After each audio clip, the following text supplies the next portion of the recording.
Cool. All right, last talk of the day. You should have a notepad under your seat. We're going to be doing some differential equations. No, just kidding. There will just be a couple jokes, some shilling, and then maybe a panel. I'm not sure. Okay, cool. Yes, so Suave, a big node framework. So if you haven't been around all day, often we've been talking about this framework of small and big nodes. The TLDR it's a much simpler sort of mental model for thinking through protocol actors instead of having like 15 different actors all across multiple different domains.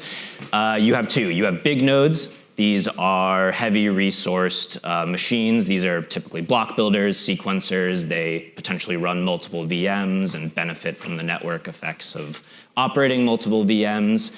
They also do things like data availability sampling and generating like ZK snarks, all for the small nodes who are like validators of chains. And they sort of take this information, they will just validate the blocks that come out of these nodes.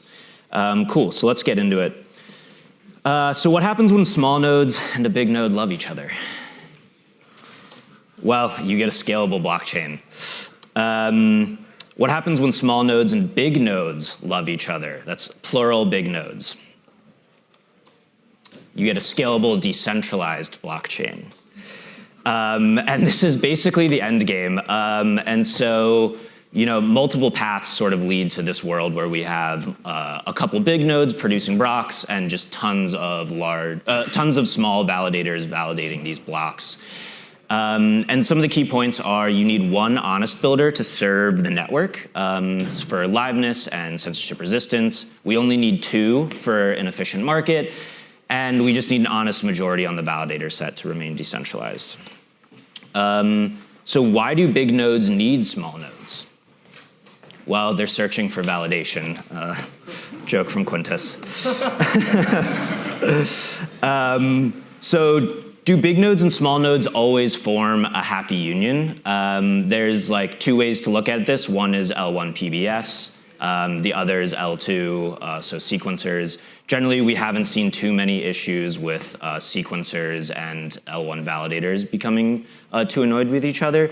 And also generally on L1, we've also seen that this union is like pretty happy. Block builders make validators much more money. Validators now don't need to do this heavy computation that would probably take them ages to be able to spin up, or they would most likely outsource anyways. There's one small exception of the unbundling attack, which happened. I won't go into it, but someone spun up a validator and then abused some trust with a block builder because of a bug in the mev boost protocol. But yeah, so we talk a lot about this big node and small node union, and particularly in the context of PBS. But one thing we don't talk a lot about is how users fit into this picture. So we're going to dive a bit into some of the ways in which users are perhaps disadvantaged in this union, with a case study on the big nodes on Ethereum. So if you've ever read the Daily Mev, it's a very hot newspaper here in London. So one of the concerns is builder centralization. And so, as we mentioned, we just need two for an efficient market. We've already reached points where there have been builders that have gotten over 50% of the blocks won in like a 7-day period, I believe. And so while we only need two, and that still leaves room for two, that's great. The jump from, I would say like from 10 to 50% or even 1 to 10% is much larger than the jump from 50 to 100%. And we've already anecdotally heard that builders that are, one of the builders that has gotten over 50% is like self-limiting the amount of blocks they won, which is sort of a story we also hear with liquid staking pools. Another one is builders leaking private transactions. This has happened on multiple occasions. A user trusts a block builder with their transactions. There's an agreement they won't leak it, and for some reason it comes out.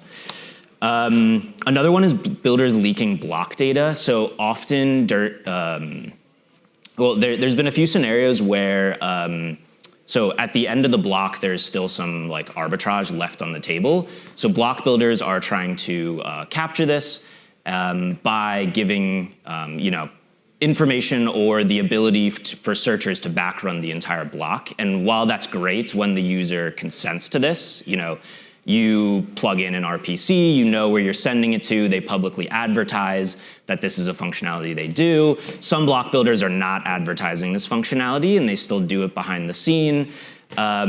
And additionally, we have no observability into this type of behavior, so it's potentially risky. Additionally, you can imagine really bad scenarios where like if there's a white hat rescue transaction involved in the block, this now gets leaked and it's concerning. Builders backrunning user transactions is another one. There's multiple order flow auctions on the Ethereum network today. This is a way for me as a user, I submit a transaction, I let a network of searchers submit backruns. This service then picks the best one and sends it to block builders. We've seen some scenarios where block builders are backrunning these transactions as well when there's still mev left on the table and they're not attributing it back to the user as these protocols were designed to be. Builder verticalization, this is also a story as old as PBS. So there's verticalization between searchers and builders and relays. Now we're also hearing stories of builders also directly petitioning validators to vertically integrate. And then builder incompetence. This is just, it's hard running a big node, so it's hard to estimate the amount of value that's been lost by hiccups in builder infrastructure.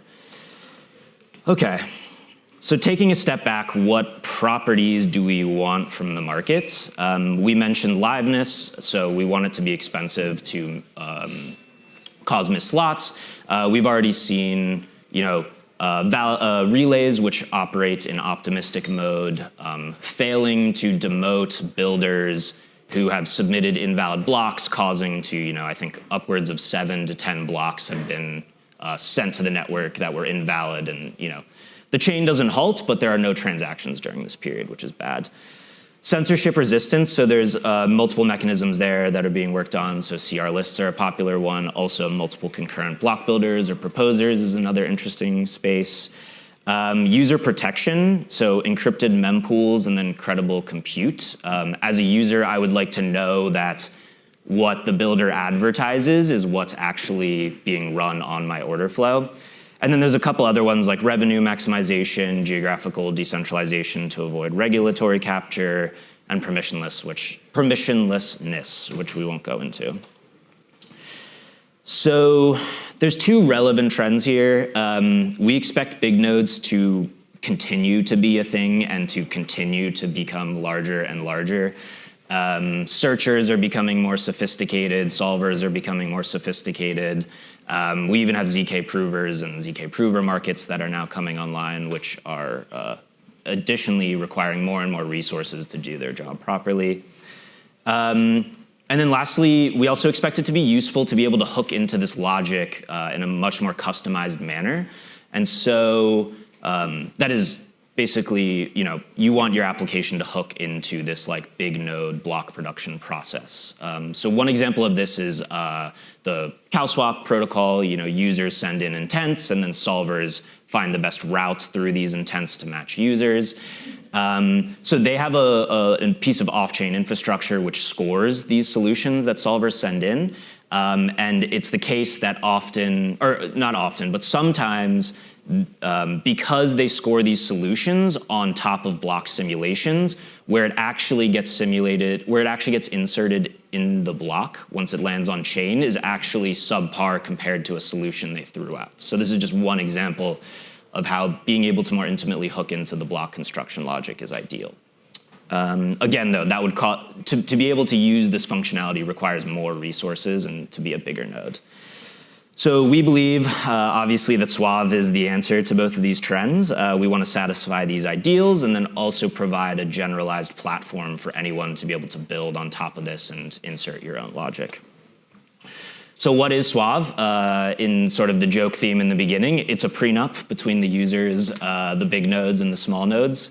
Users want to be able to enforce certain guarantees between these parties before they are to join in holy matrimony.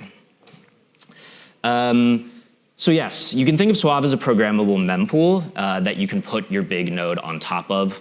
We provide a couple things. One is advanced privacy primitives. So from our experience in running mev.share and some of our other off-chain applications, not one set of privacy rules fits all applications. In fact, some applications don't want any privacy. Some applications like dark pools want complete privacy. So we give you the ability to program your privacy primitives. Next is credible compute capabilities. So this is, as mentioned earlier, you want to be able to ensure that when you use a builder, they're doing what they said they did.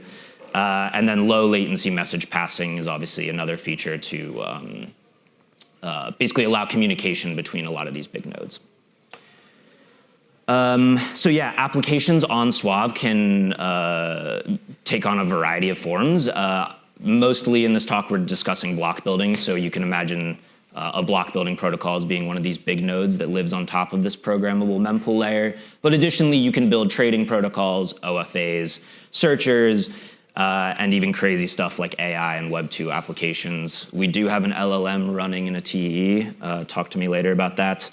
And then the other cool thing is typically you get no composability in the off-chain environment, but because we're using Solidity and trying to put as many of these nodes on sort of the same cluster of hardware as possible, you actually can achieve off-chain interoperability between these protocols.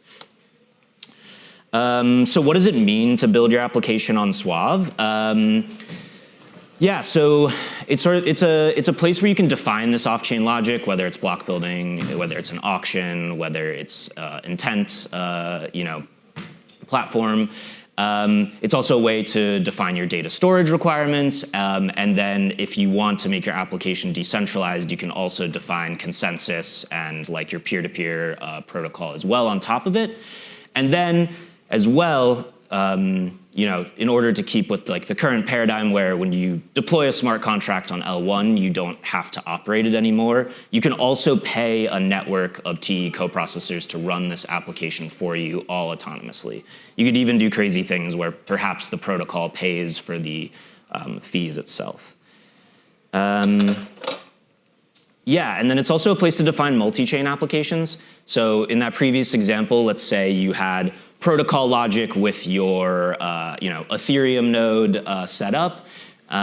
You could also do, you could set up a cluster of these nodes running with like, an optimism chain node and allow these two to operate together and settle like cross-chain intents. And you can keep kind of stacking these like protocols on top of each other, sort of like Legos. Yeah, so the TLDR is basically, if you're looking to provide your users guarantees that you're not abusing them, we provide, the Suave platform provides integrity on your application logic. If you're looking to provide your users privacy on their data, we also offer trusted execution environments, which are available today, as opposed to sort of like a lot of other solutions like MPC and FHE, which we also hope to support, but are just not latency compatible with the current requirements. And then additionally, we provide you a way to decentralize your application. Yeah, so that was basically it on the sort of explainer of how how you can run your big node on Suave. And so this last section, we'll just talk a little bit about what people are building, because they be building. If you have ideas, come to the Flashbots forum. We will help you validate and build them. There's already been a ton of examples on that. The first one is we've had a POC of integrating Suave as the block builder on Astria, which is super cool. I recommend checking that out.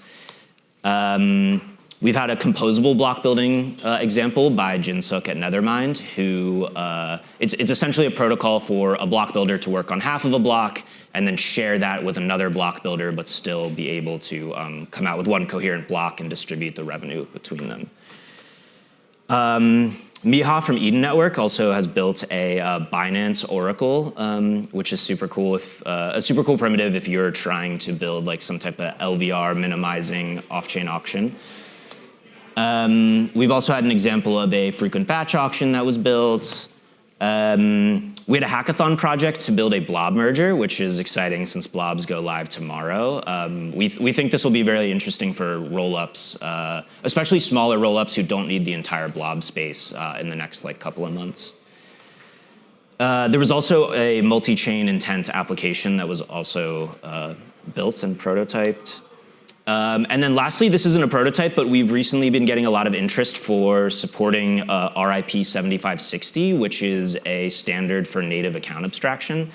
And so this would allow you to, set up a wallet on Suave, which allows you to control remote accounts on separate chains, all from that chain. Yeah, so that's it. Come and hack on the Alpha Original testnet. That's our Suave testnet. APIs are in flux, though, so it is for true pirates only. Thanks.